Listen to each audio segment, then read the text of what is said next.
পদ্মমীর পর্ব ৩। তোমাদের সাথে আছি আমি আফরিন। পদ্মনীরে পা রাখতেই কাঁচা বেলি ফুলের মিষ্টি ঘ্রাণ চৈতন্যে অদ্ভুত এক দোলা দিয়ে যায়। এই ঘ্রাণ রূপকথা জগতের স্বাগত শুভেচ্ছা। পদ্মজার উপস্থিতি যে কোনো মুহূর্তকে, যে কোনো আবহাওয়াকে রূপকথার রূপ দিতে পারে। বাড়ির সামনে গাছ ভর্তি বেলি ফুল, বাতাসের শীতলতা, শীতল বাতাসের সাথে বেলির মন মাতানো সুঘ্রাণ নাকে এসে লাগছে। ও ৬টি বেলি ফুল ছিঁড়ে বুক পকেটে নিল।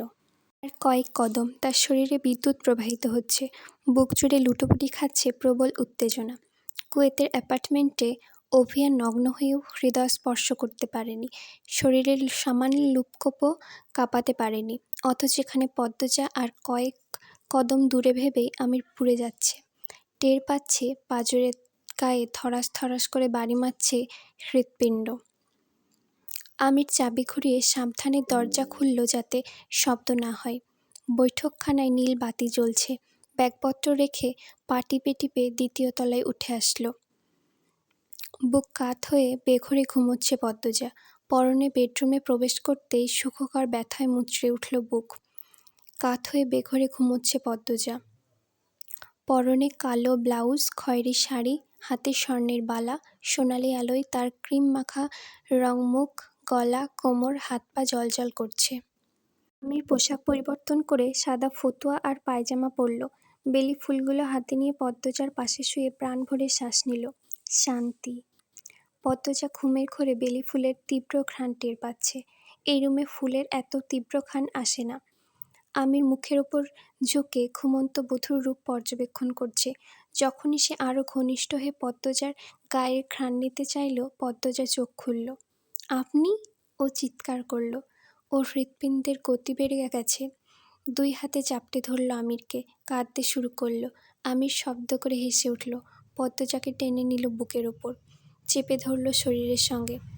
প্রতিটি শিরা উপশিরা দপদপ করছে। পদ্মজার বিশ্বাস হচ্ছে না আমির এসেছে। তার স্বামী, মাথার মুকুট, স্ত্রী হিসেবেও ও চমৎকার। আমিরকে রাজার মতো সম্মান করে, মান্য করে আর ভীষণ ভালোবাসে। পদ্মজা মুখ তুলে আমিরকে দেখল। চোখ মুখ আলতো হয়ে ছুঁয়ে দিয়ে ফোঁপানো দেখল। চোখ মুখ আলতো হয়ে আকস্মিক খুশিতে উন্মাদ হয়ে গেছে পদ্মজা। কেঁদে বুক ভাসিয়ে দিচ্ছে। বিয়ের পর এটাই ছিল তাদের দীর্ঘ প্রতীক্ষার দূরত্ব। কে প্রচণ্ড ভালোবাসার পর, সর্বক্ষণ বিশেষ অনুভব করানোর পর যদি হঠাৎ দূরে চলে যায়, পৃথিবীর সব কিছু তখন বড্ড নিষ্ঠুর মনে হয়। বিগত দিনগুলো কিভাবে কাটিয়েছে শুধু ও আর সৃষ্টিকর্তা জানে। মুহূর্তে উষ্ণ হয়ে ওঠে দুটি দেহ, যেন ভাব ছড়াচ্ছে। একে অপরকে বৃষ্টিরূপে টেনে নেয় নিজেদের মরুভূমিময় রুক্ষ আঙিনায়। অতৃপ্ত অসুখী দুটো দেহ মন লাভ করে তৃপ্তিময় স্বর্গীয় সুখ। আমির ফিসফিসিয়ে উচ্চারণ করে, পদ্মবতী আমার রানী।